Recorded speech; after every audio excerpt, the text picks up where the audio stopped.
Hi there, I'm Chef Derek Denny from Soup Surreal, and today we are going to make some stone soup. We're going to do this for the House of Blessing. It's going to give us a big sense of community.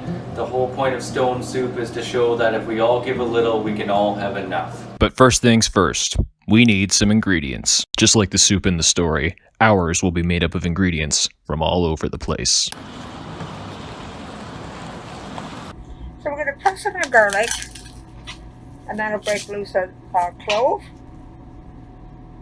And then we're going to use the blade of our wide knife, press down, and that will release all that loose skin.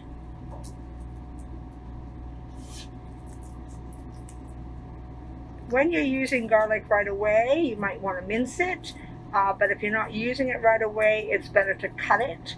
And so we're just going to chop it, okay? Because it's not going to get used right away. Just go one way, and then the other way. We need a half a tablespoon, and we're going to need another clove.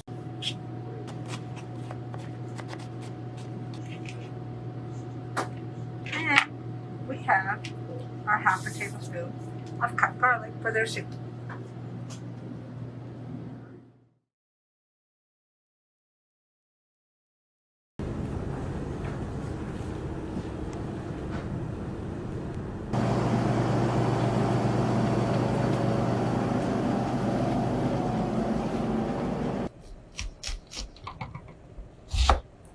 Just prepping these for Soup Surreal.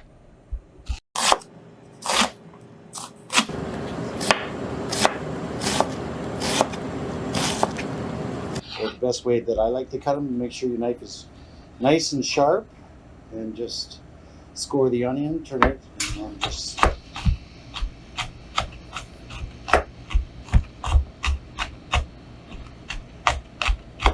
sure they're nice and fine.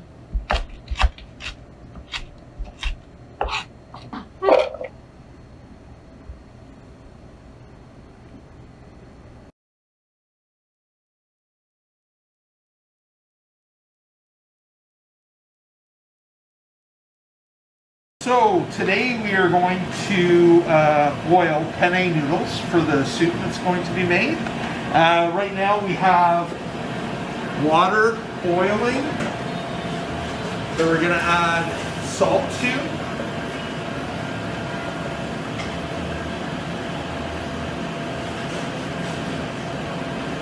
You have the salt, season the water.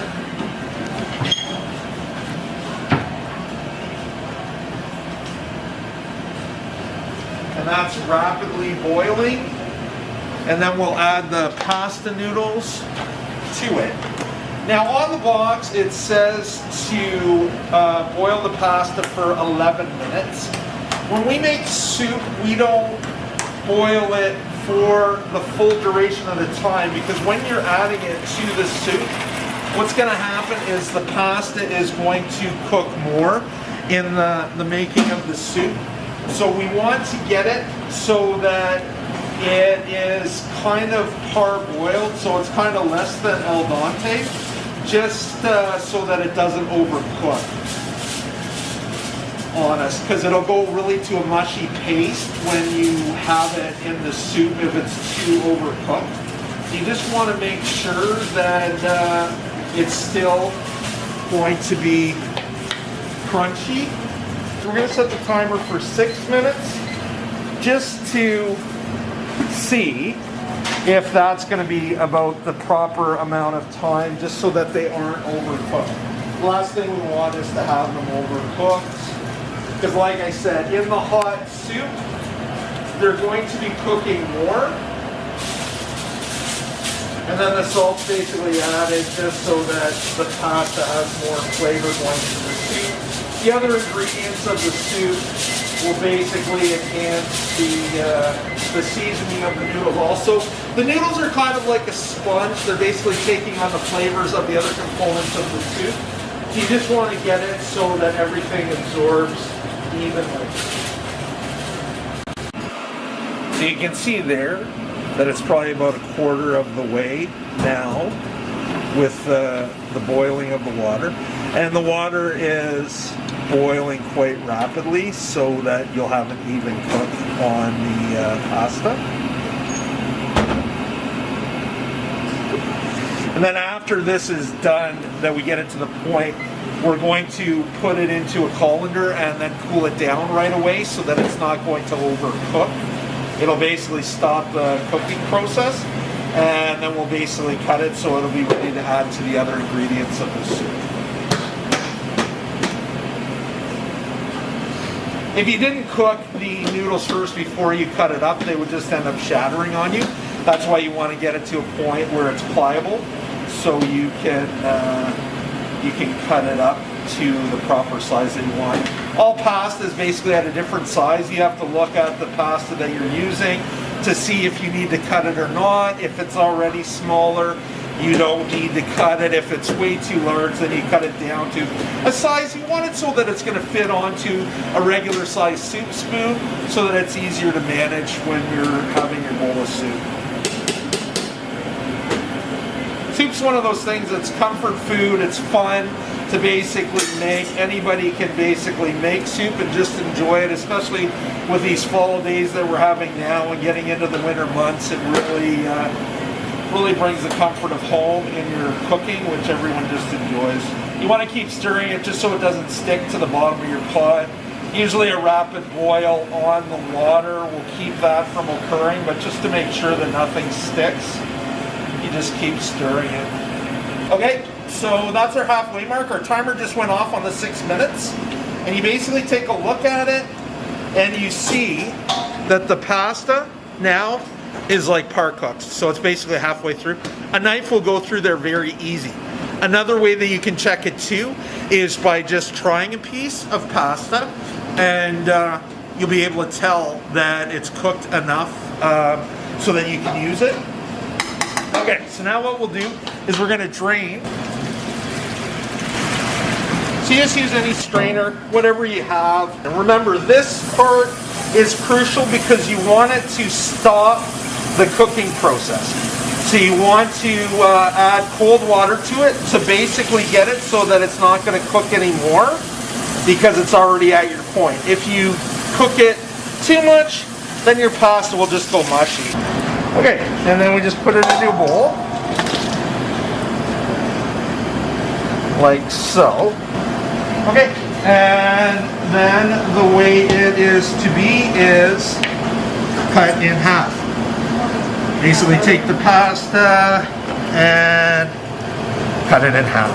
So just remember, the reason why we're doing that is so that it is spoon size. So you've got that, so it works out well. So if the pasta is bigger, you might have to cut it into more than 2, but that's the perfect size.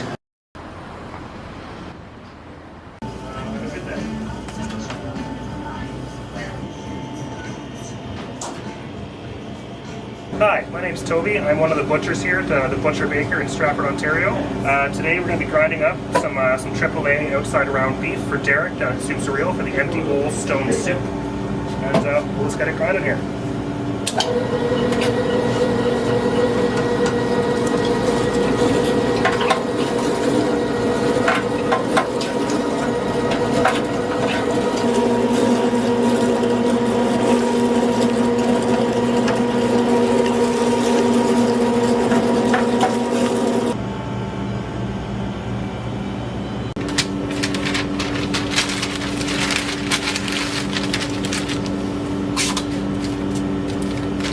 Here we are. Just gotta get this down to Soup Surreal.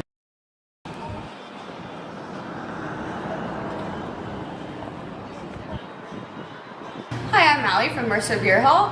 Today I'm going to be cutting a carrot for the stone soup. Normally when cutting a carrot, I would cut off the edge here so that it's flat when you're cutting it, just so it doesn't roll over and your fingers roll underneath it. I have done that. But for the shape that we're going for today, you don't want to do that because it'll change the shape.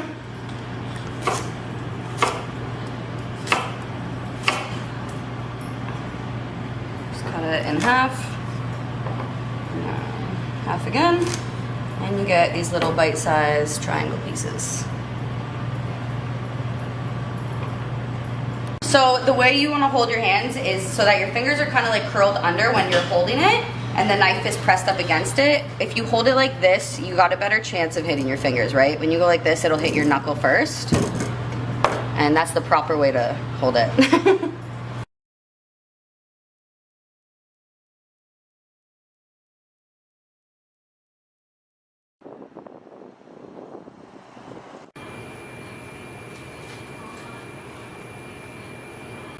How you doing? My name is Dave Sharples. I'm owner and operator of Dave's Diner in Sebringville. And today we're making a beef stock. Now the first thing you need to do is you got to get some bones, some beef bones with lots of marrow in it. Okay, you throw that in the oven for about an hour. You roast it just to get things bubbling away. And then you get a pot. Now I've already started the stock, but I'm going to add stuff to it just so you know. So you get your bones, you throw your bones in the water, you fill it up with water, then you got to add some vegetables. It's pretty much celery, carrots, onions, there's garlic, there's thyme, bay leaves, parsley already in there. So we're just going to add this. It's all rough cut, all raw. Just add it in there. Okay,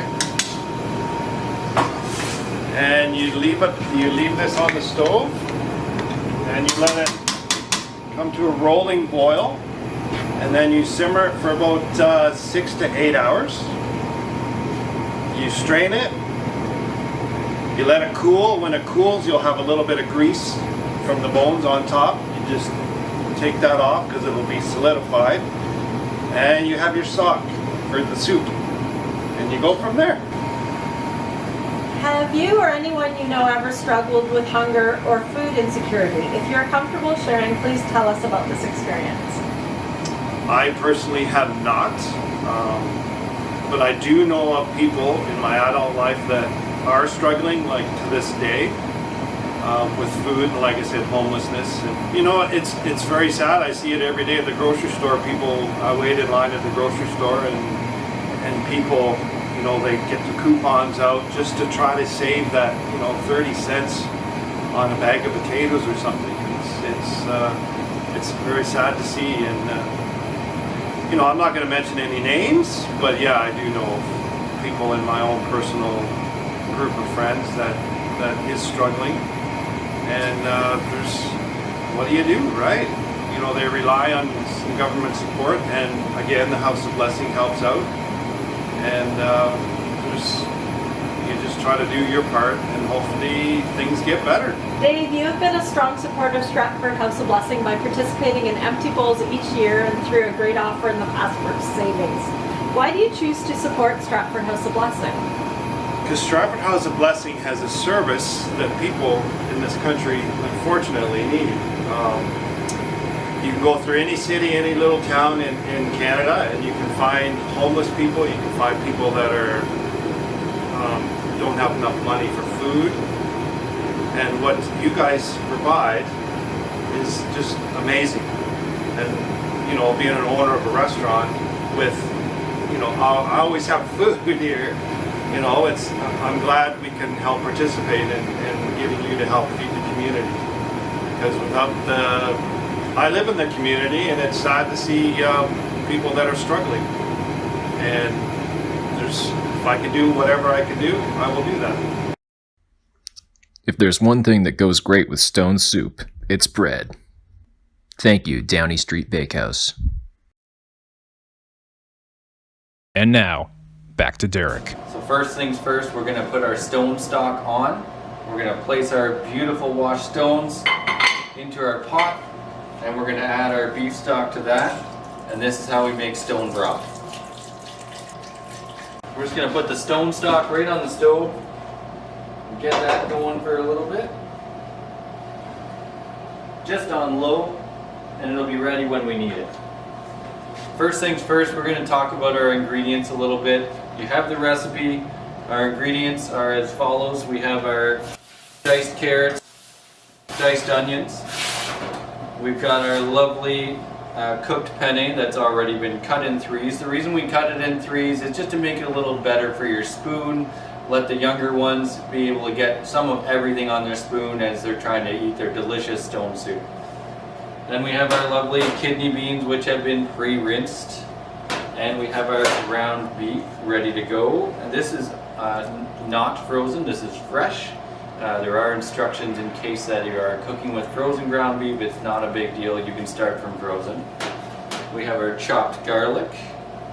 And we have our wonderful spice mix. That's going to give it all the love, all the flavor. We have our tomatoes, which are yet to be crushed. We'll be doing that shortly. And that's everything that we need for right now.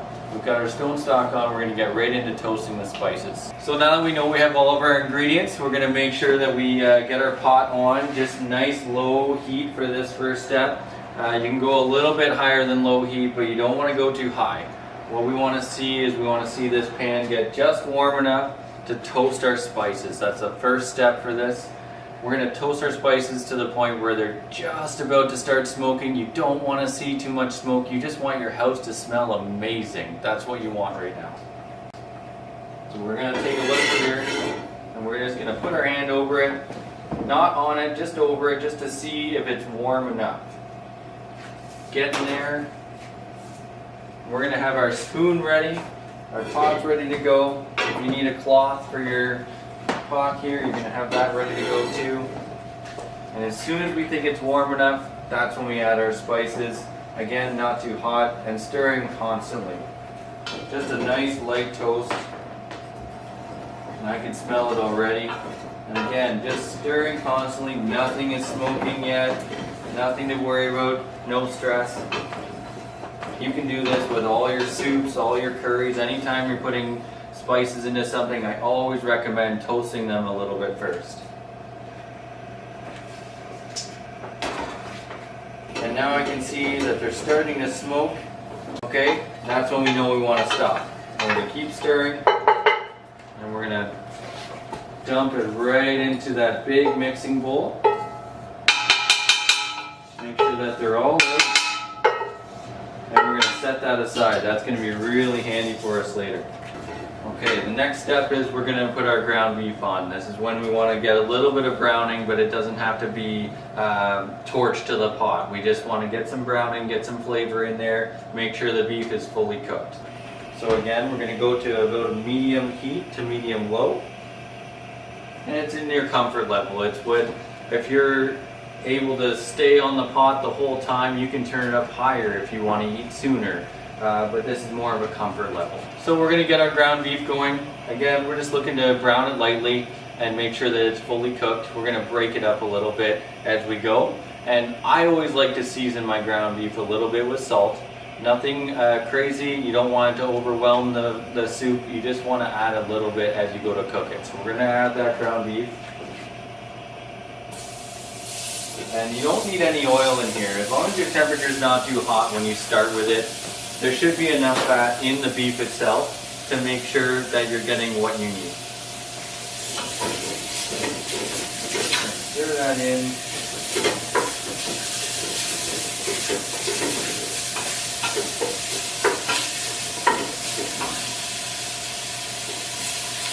Again, my heat is on sort of low to medium low. And we're just stirring to make sure that we're not sticking too much. It's still browning in the pot. And it's breaking up.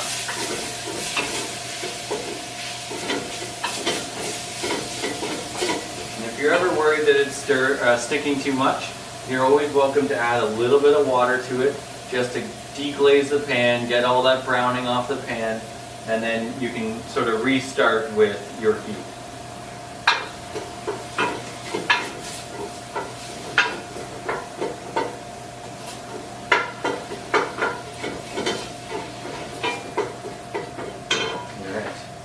And I gotta show it seasoning.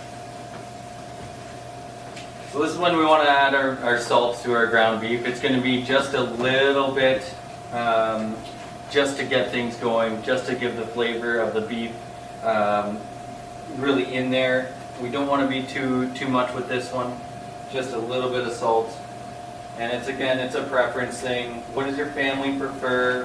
What are they looking for in the flavor there? So we can see that our beef is starting to clump up a little bit.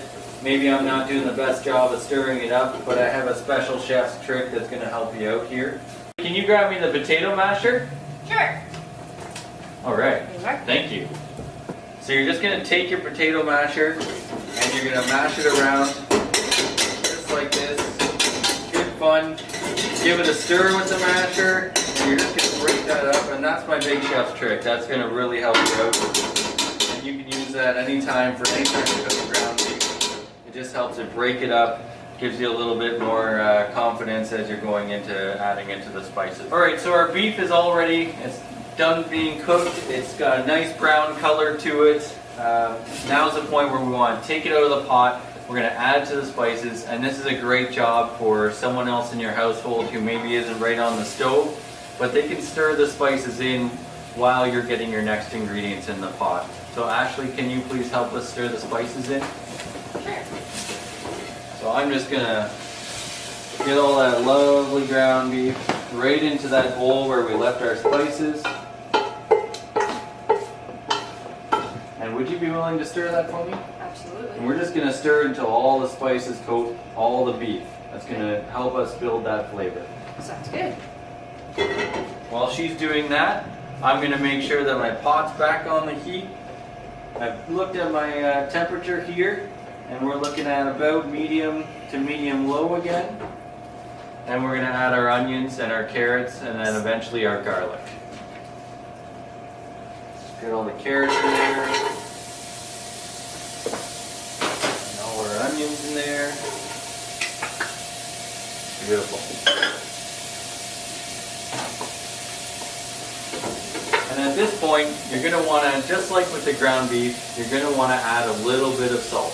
Just a little bit. And all that's going to do is draw out the liquid from the carrots and onions, and it's going to help sweat the vegetables. That's what we're doing right now. We're sweating the vegetables. It's going to make them just slightly soft. It's going to release their flavors, and we're going to be ready to add the rest of the ingredients once that step is complete. Grab this here. Oops, sorry. Grab my salt again, and again, like probably a half teaspoon of salt to a teaspoon. And you're just going to add that to the pot, stir it in really well, and now we have our vegetables sweating. This is going to take about 10 minutes depending on how high your heat is. So we're just going to let this go for a bit. In the meantime, we can talk about crushing our tomatoes, because that's going to be one of our next steps. Ashley, would you help me crush some tomatoes for the soup? I can do that first. All right. So all you're going to do here, we're going to take these tomatoes, pour them into a nice big bowl, and then you're just going to take those tomatoes and break them up with your hands and fingers and make them small. What we're doing here is just having a little bit of fun. We're giving the soup some character. They're going to explode on you and everything, and we're just going to give it a nice texture. No one's getting a whole tomato on their soup spoon. They're just getting little pieces. It's going to help sort of break up the juice and allow that to dissipate through the whole soup. Looks like we're doing pretty good. The texture is pretty broken up, so there's a little bit of a juice to it, and a little bit of the pieces. That's awesome. So we're almost looking for like a little bit of a pulp or almost a tomato puree, but with just a couple little pieces. So we're going to just talk a little bit about the ingredients that are in this recipe. Now, when we're talking about seasoning a soup, we want to look at everything that's going into the pot and make sure that we're not adding too much salt as we go throughout the process. Some of these ingredients, when you buy them in the store, you might get them in your hamper from the House of Blessing. They're going to have some salt in them already. We need to make sure that we compensate for that we're not over seasoning the soup before it's even finished. So the best way we can do that is look at the nutrition facts and give a better judgment call for our family, our friends, whoever we're making the soup for, and just sort of decide from the get-go how much salt we want to add. So the first thing we're going to look at is our tomatoes. The tomatoes have a small amount of salt in there. You can see it's a 10% value for about half the can to a third of the can. Next we're going to look at our kidney beans. And again, it's not going to be a crazy amount of salt, but it's in there. There's some salt in this kidney bean, so we want to make sure that we're being mindful of that as we're adding it to the soup itself. Of course, our beef stock, if it's going to be store-bought, it's going to have salt in it almost for sure. Some will be sodium reduced and some will not be. So when we look at that again, we're going to see, and this one is again going to be a little higher sodium. So we're going to be mindful of that as we're adding it as well, and as we're adding our salt. We might need to adjust our recipe by adding a little bit of water at the end. It depends on what it tastes like for you. So lastly, we're going to look at our chili powder. Now this is a no-name brand store-bought chili powder. Nothing wrong with using these ingredients, they're great ingredients. What we need to be mindful of again is A, salt, and B, when you're looking at chili powder for your recipe, make sure that it doesn't say hot chili powder. If it says hot chili powder, there's a good chance that it's literally just ground up chilies. That's not what we want for this recipe. We want the chili powder that is a mix of spices, okay? And for the mix of spices, we're gonna see that this has paprika, chili pepper, cumin, salt, coriander, garlic, oregano, and cloves. A bunch of spices that are actually in this recipe already. So we're kind of taking that chili powder, we're bumping it up with our favorite spices to make it a little bit more personalized. So just take a look at your chili powder, make sure that you have those extra ingredients in there, and double check your salt content. Of course, we want to make sure that we're not over seasoning with this. Alright, so we're just about done sweating out our vegetables, and when we get to that just about done stage, what we really want to do is add our chopped garlic. It's going to take no time to cook, but we want to add it right when we're almost ready with those vegetables. Now, it's a personal preference thing, but I like my onions to be translucent. That's sort of the definition of sweating out your vegetables.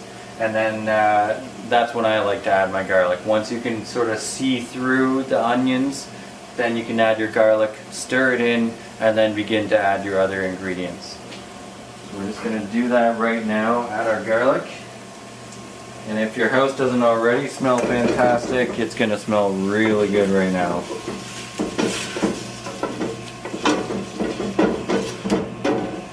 We're just stirring that garlic in. Again, we haven't changed our heat at all. It's still on that medium-low to medium setting.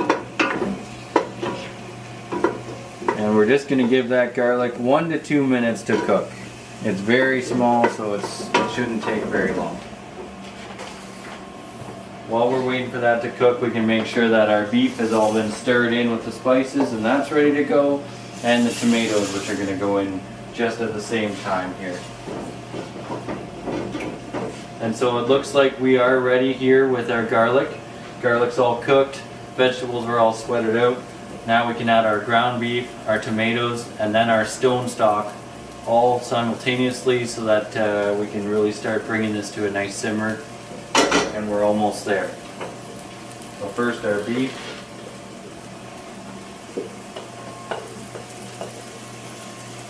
Get all the beef in there. You can see it's nicely coated in the spices. Ashley did a really good job of getting that beef stirred up with the spices.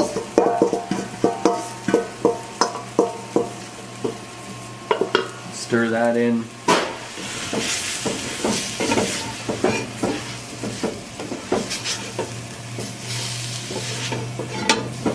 There we go. Next we're going to add our crushed tomatoes.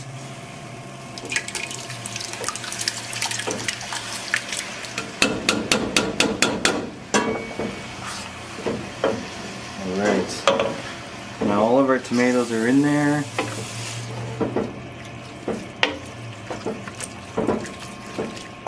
Perfect. Now that that's all stirred in, now we can add our stone stock. So we're just going to take that off the pot there. And at this point we want to remove our stones. They've already contributed all that wonderful sense of community and that flavor, so we can remove the stones from the stone stock and start to make this stone soup into more of a Texan beef noodle soup.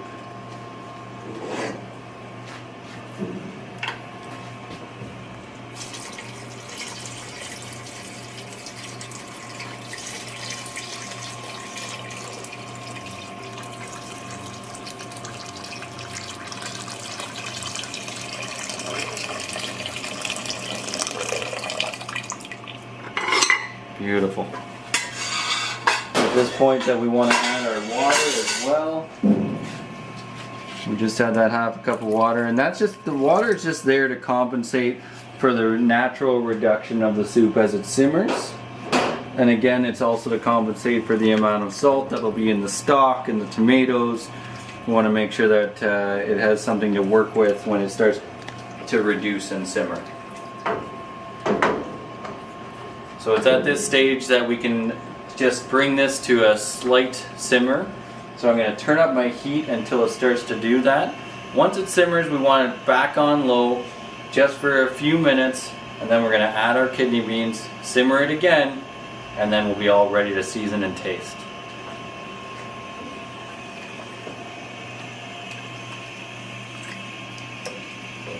And it's at this point that I'm stirring and I'm looking at this and getting that wonderful sense of community. Look at all the wonderful ingredients that people have offered us so that everyone can share. Alright, so it looks like our soup has just started to come to a nice low simmer. At this point, everything in there is fully cooked. So what we can do is add our kidney beans. The reason why we're adding them so late is because when you get canned kidney beans, they are already cooked. They're nice and soft. So we don't want to overcook them, but we do want them to incorporate with the soup. And the way to do that is to add them sort of last minute, but give them a little simmer. So what we're going to do, we're going to add the kidney beans right into the pot as it's simmering. Try not to splash yourself too much. There we go. And now again, we're just going to simmer for about 8 to 10 minutes on low, and then we should be able to turn our heat off, season the soup, and see how it tastes. Okay, so it looks like our soup is done simmering. It's been about 10 minutes since the kidney beans have been in there. We're going to take it off the heat, just like so. We're going to make sure we don't burn ourselves as well. You can leave it on the stove. I just wouldn't leave it on the burner that's hot still, because at this point we just want to stir it a little bit and get a feel for where we're at with salt. The only thing you should technically be adding to this right now is salt or water. If it's too salty, add a bit of water. If it's not quite where your palate wants it to be, add a little bit of salt, okay? And a little chef's trick for you on this one is to take the spoon, instead of reaching the spoon in, you can taste multiple times with one spoon and have less dishes if you use your spoon or a ladle that you've been stirring with. So we're just going to do that, and we're just tasting the broth at this moment. Give it a smell. It smells amazing. Always a good sign.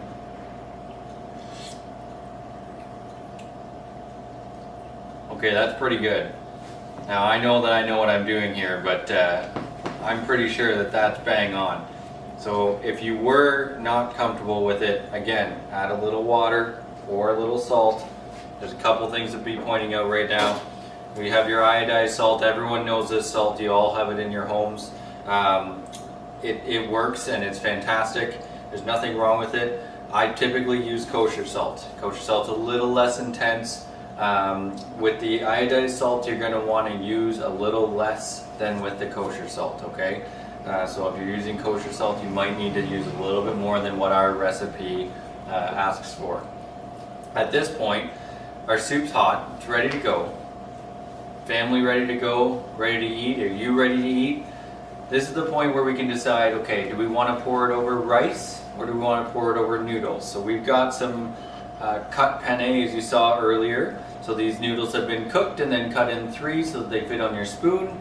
And you can just pour the cooked noodles. They don't have to be hot. They can just go in the bottom of the pot, or sorry, bottom of the bowl, and you can pour your soup right over it. So that allows each person in the family to have a different amount of noodles, no noodles, or rice, whatever they prefer.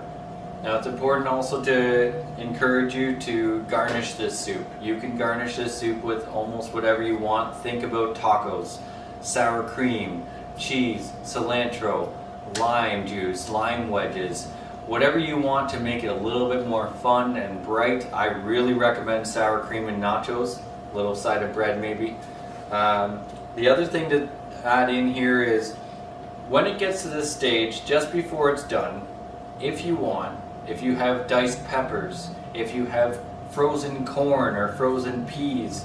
If you want to add a couple things, more character to your family or to bump up the recipe, right before it's done is when you add those peppers, corn, or peas, or something like that. Gives you a little bit more to work with, it makes it a little bit more fun. After all that, after you're done enjoying your soup, you're done working with all your dishes and cleaning up, okay, now I've got a pot of soup in the fridge, I'm going to cool it. What am I going to do with it? Well, the kids don't want it tomorrow. Now's when you come out with your sour cream containers or your plastic Tupperware and you decide, okay, I'm going to portion 2 bowls of soup with noodles and freeze it. That's when you're going to add your noodles and freeze it. Put it in the freezer, mark it Texan beef noodle soup, stone soup for later, and you're going to always have a couple meals out of a pot like this. At Soup Surreal, we like to participate in empty bowls every year. It's such a great event. It's fully community oriented. It shows off Stratford's sense of community. It brings people together. It gets everybody's bowl filled with something delicious, and it's just an overwhelming sense of taking care of each other. And those events also create awareness for the Stratford House of Blessing. So please look into the House of Blessing, please join Empty Bowls, and please share and like and enjoy this video. We want as many people to know how much they help our community as possible, and we want to continue to give them the support they need to help those in need.